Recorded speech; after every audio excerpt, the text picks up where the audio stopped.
அரசிங்காலி நலங்களத்தான் தொழுவமாக்கி தரக்கூடாதா? அஞ்சறிவு ஜீவயங்களை சிறையில் அடைத்தது போதாதா? அரசிங்காலி நலங்களத்தான் தொழுவமாக்கி தரக்கூடாதா?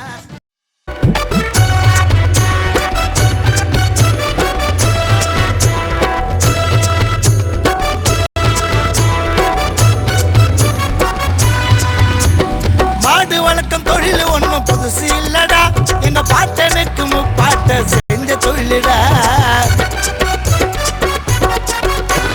காட்டுலையும் நாட்டுலையும் தடைய போட்டுட்டா, நீங்க மேய்ச்சலுக்கு ஒதுக்கி வச்ச இடத்த காட்டுடா. எல்லோருக்கும் ஒண்ணுதான் எழுதுன சட்டம், நீங்க நசுக்கிறீங்க போட்டு எங்களை மட்டும். யாருக்கிட்ட சொல்லுவோம் எங்க குறைய? இதுக்கு அரசாங்கம் காட்டணும் நல்ல வழியே. ஆடு வெட்ட மாடு வெட்ட எல்லாருக்கும் அனுமதி இருக்குது. அஞ்சறிவு ஜீவனத்தான்